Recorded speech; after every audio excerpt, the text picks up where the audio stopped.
Hello, golf fanatics. It's Billy Ho back again. Another PGA preview first look DFS research show for the Cognizant Classic.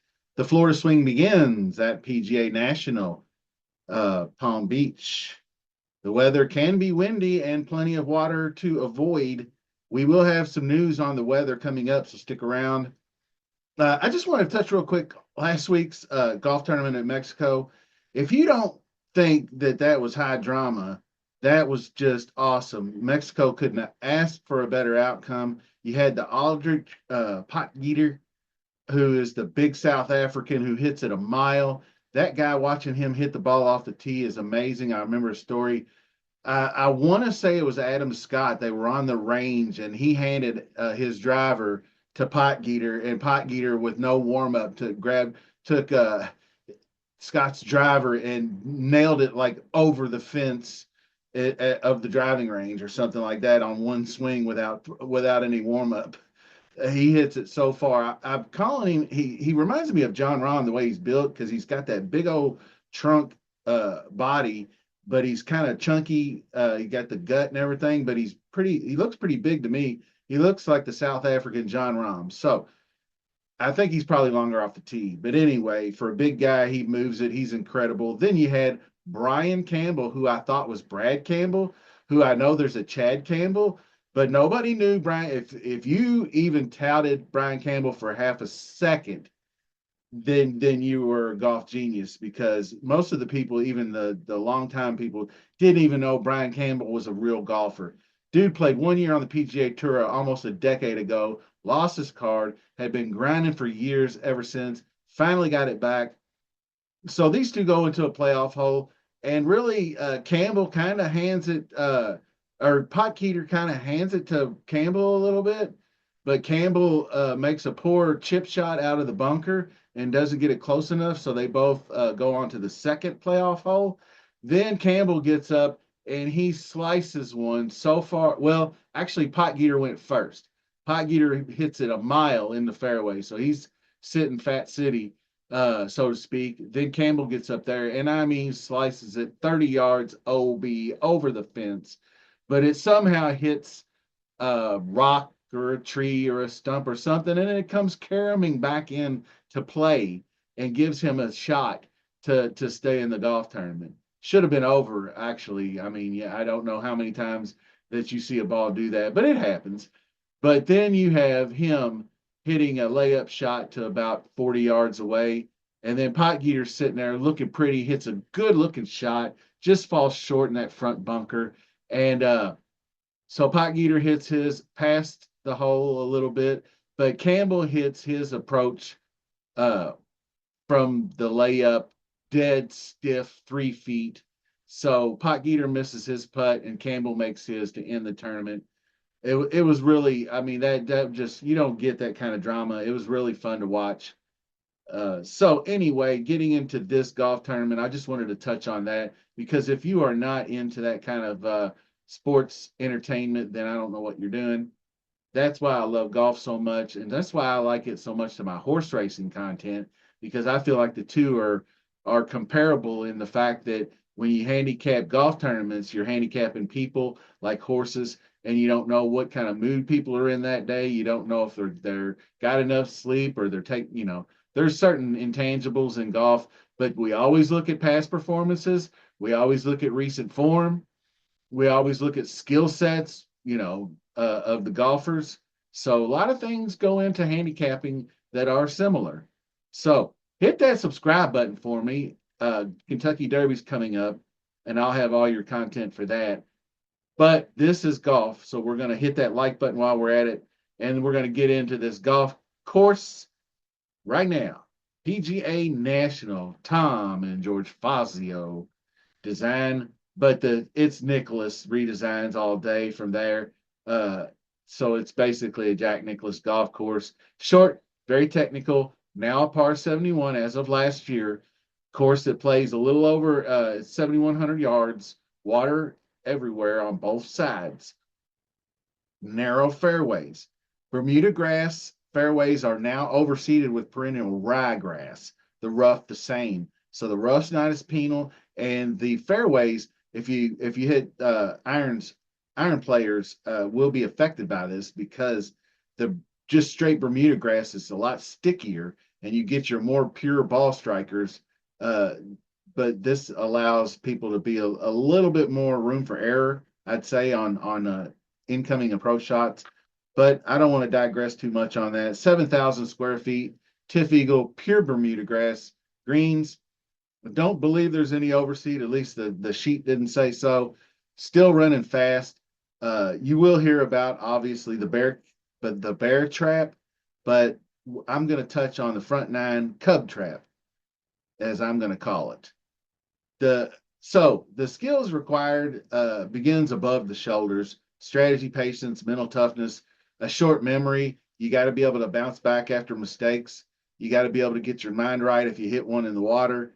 But the course will probably play easier than the past. Skills that are required, obviously, the making the hole number 10 a par 5 and not the tough par 4 is a big deal. So accuracy off the tee, being in the fairway. My past notes were telling me hit that draw. A right to left ball flight hitting the draw is kind of what Chris Kirk does. Sepp Straka can do it. I don't know about Eckroat last year, but there's several guys that have played well here that I've noticed. And the right to left ball flight is preferred to be in the left side of the fairway a lot of times to have the best angle into the greens. So that's just kind of what I've noticed. We're going to jump over to Fantasy National now and do the course breakdown and look at some stats and some players. Let's do. Okay, this is looking at our Fantasy National website. Shout out Moose. You can see the front nine starts off easy enough. I think you definitely would be prefer to be 1 or 2 under par at least after the first 4 holes to pad you a little bit through the next 3. But you know the bear trap down here is 15, 16, and 17. But what you don't notice is that 5, 6, and 7 are the same pattern. There's a par 3, tough par 3 with water on the left, I think on this one. Then the tough par 4, which is tougher than 16. And then you have 7, which is the 5th hardest hole, 226. No, not really much water in play, but it's a very long par 3. So that 3-hole stretch looks pretty tough. It's not going to claim as many balls because I don't think the water hazards, and that's probably why we're calling it the Cub and not the Bear Trap. So, but you can see after that, you got a few chances at birdie, and then you got the super easy par 5 now to help out. You must absolutely attack these par 5s. You have to score on the par 5s, or you're going to be shooting way over par. So that's kind of your breakdown of the whole situation there. Then you can see the putting is way up. Around the green is down. Due to chipping around the green is going to be easier too with the overseed. And you'll probably hear that from other analyzers, but it is true because that Bermuda is not with that rye overseed. The Bermuda is sticky, so you can sometimes get your club caught. With most weekend hackers, we do it on any surface, but Bermuda can catch your club and cause all kinds of problems, even in a fairway or that kind of thing where you're chipping and running. But you can see how important approach is. Off the tee is down. Just accuracy. You'll see how far down. But you can see fairways gained, how much the winners prosper by gaining fairways, and that's just the way it is. So big emphasis on off the tee accuracy. And then here's your approach shot distribution. You can see players club down because they want to be in that fairway. So you're going to see more longer irons like 75, 200. Basically, Mexico Open distances, really, because the fact that Mexico Open was so much longer, even though you bombed it off the tee, you still had those longer approach shots. Then you have your tough par 4s. You can see right here, the eight right here are pretty tough. These ones are here. These 3 are the ones you can get after a little bit and do some scoring on. But your historic cut line is not available, but it's going to be different. So I wouldn't worry about the historic cut line. But you can see actually, I was thinking accuracy might be down, but it is actually slightly above average, and that's because of the club down. aspect of the game. But the rest of these don't really mean a whole lot to me. We know distance is down. So three putting's down, which is interesting. Single round scores can vary. But that's about all I had for that. Here's your quick look at the tournament history. And really, I just clicked on 2024. Normally, I do strokes gained total, but I think it's going to be a little bit different with, I just wanted to look at last year's first because these are the people that gained the strokes with the new format of the 10th hole par 71 layout. And you can see at T2, he Eric Van Rooyen lost 7.32 strokes, but he still T2'd. So I imagine that those strokes lost must have been putting or something. I don't know. Because I think he's a pretty good ball striker. He's a guy that likes to find the water, so I'm probably not going to be having too much interest in him. But you can see Shane Lowry's already starred. This guy doesn't matter. He's just playing, and he's playing so well right now. He's going to be really, really hard for me to lay off of. Spoiler alert, might be my one and done pick this week. So this is just kind of how it looked. And then I liked it. And then this is your strokes gain total. You can see Lowry leads that. Straka leads here. And I'm not worried about seeing a miscut looking at, you're going to have one miscut here, one miscut there. But if you have a consistent amount of miscuts, like probably dudes way down here, like when you have a whole bunch of miscuts like Matt Wallace or Luke Donald, that's a concern to me. But when you have like Sepp Straka missed the cut here last year. Well, he T5 and he first, and he's done really good up to that. So one miscut, not a big deal. Maybe that'll deter some people. That would help. I've been looking to play Sepp. He's the form's a little bit wonky, but not too bad. Looking over here are our first cut models.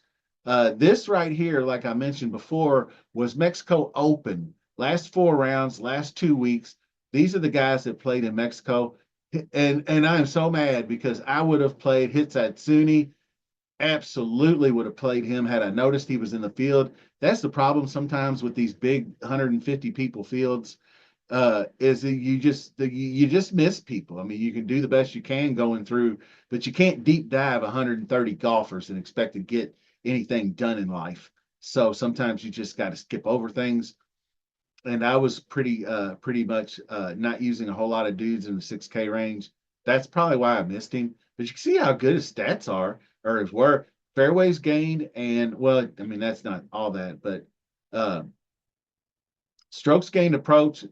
It wasn't great with the long irons, but he's just everything else was on point. So that's how we're gonna do it.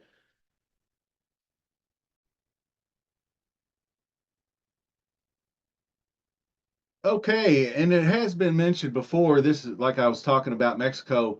Henrik Norlander led everybody, decimated them off. The approach game was on point. You can see he was third in the right distance. The 175 to 200. Not a lot of birdies, but he does have the tee to green and the DK points. This is the type of tournament Norlander could probably prosper a little better in if you look at his recent form uh, coming in here. Waste management, farmers, not so well. The Amex, not no bueno there either. But a tighter golf course, Sony Open worked out for him. RSM is kind of like this, lots of water, coastal type thing. If you go back here, I bet you 3M, he's good. 3M's a great comp course. So you can see these are the types of courses. Puerto Rico, there's the 13th in Mexico last year. So the ball striking, the approach game, he's definitely a use for me.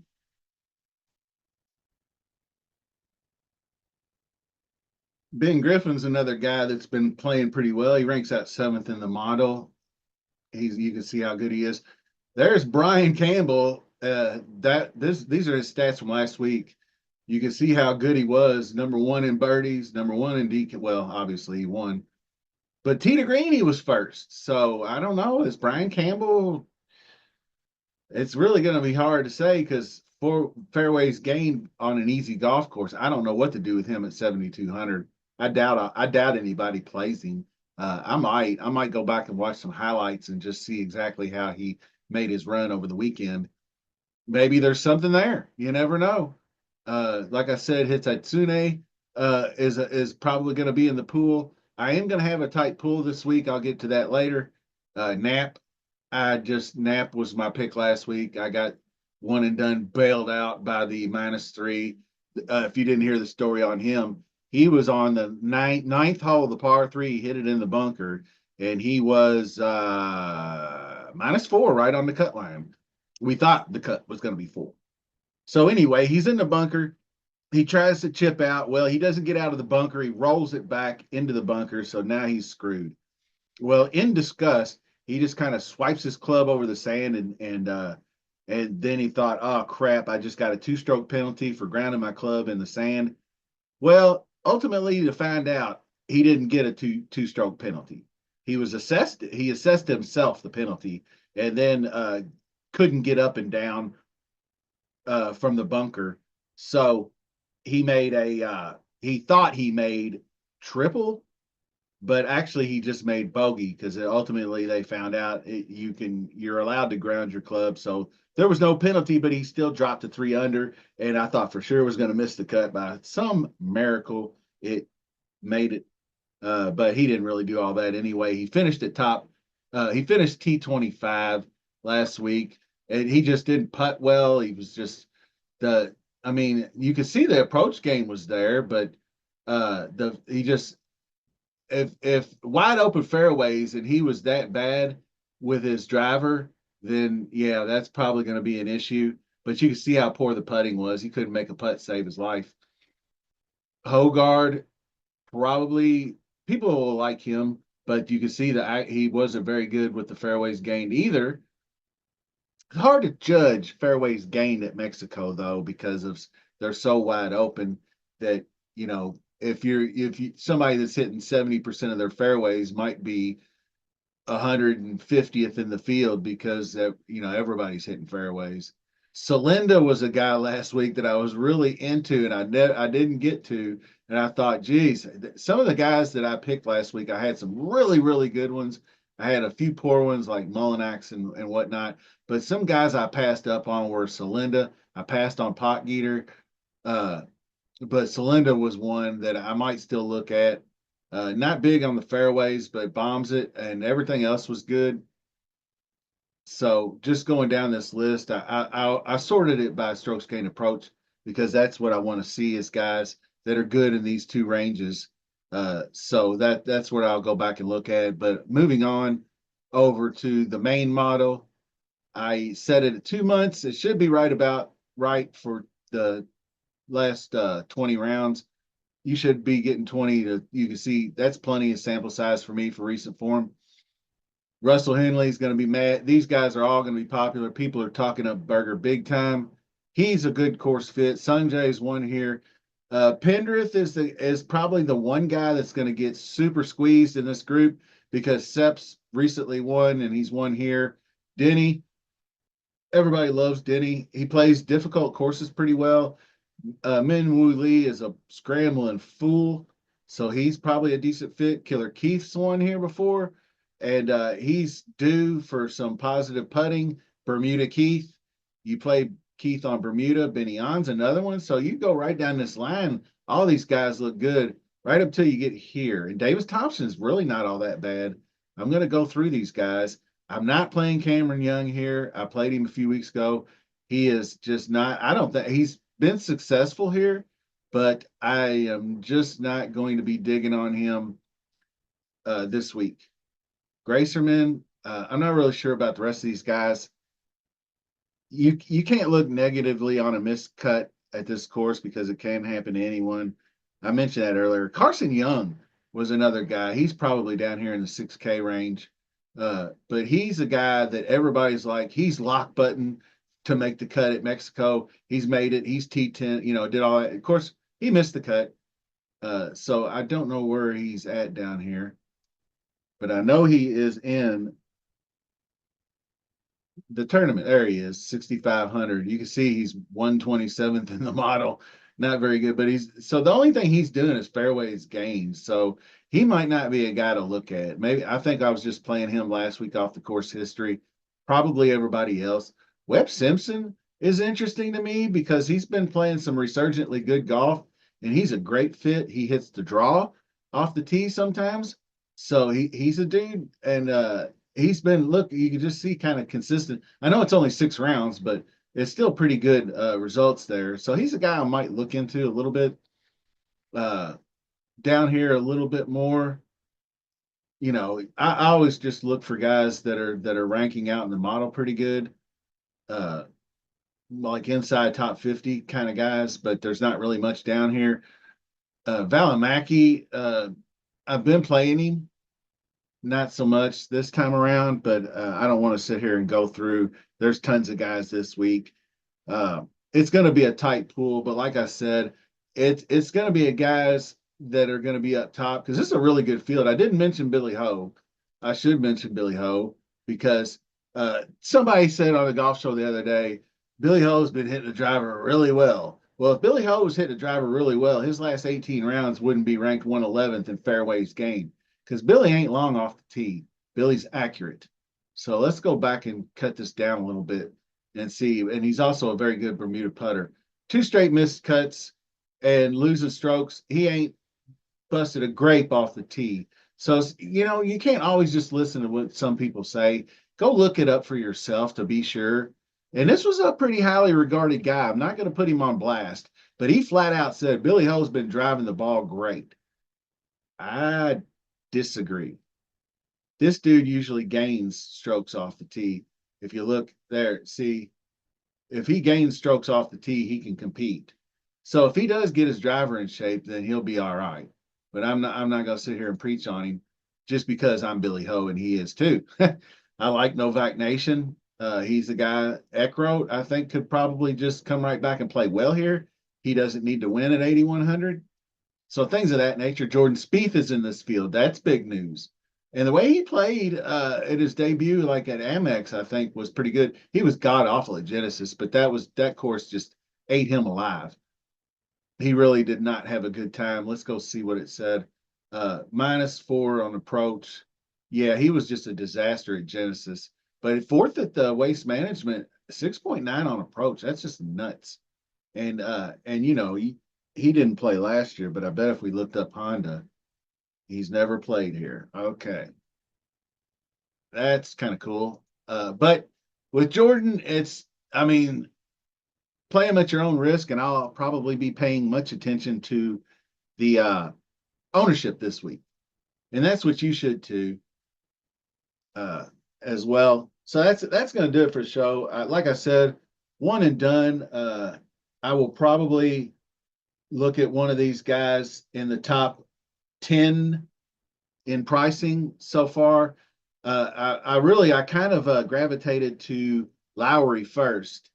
And then I kind of looked and I thought, well, Henley, I'm not going to worry about ownership too much in this regular event, I guess you call it. It's like a $3 million purse. It's like 1 point something million, 1.9 million to the winner or something like that. But it's probably not one that you need to strategize on ownership too much anyway. Maybe go with some chalk, because if the chalk hits in this tournament and you don't have it, then you got if 20% of people play Shane Lowry and he wins, you got 20% of your crowd getting like $2 million or whatever the prize is. So that's going to make it tough sledding for you. So anyway, that's kind of my strategy. I'm not worried about ownership. It's going to be one of those guys. I might be might be Straka. You never know. But I don't think I'm going to get too crazy this week. I'll be looking forward to next week at Players. Hopefully you will too. I'm going to get some content out early for that one. So thanks for watching. We'll see you guys soon.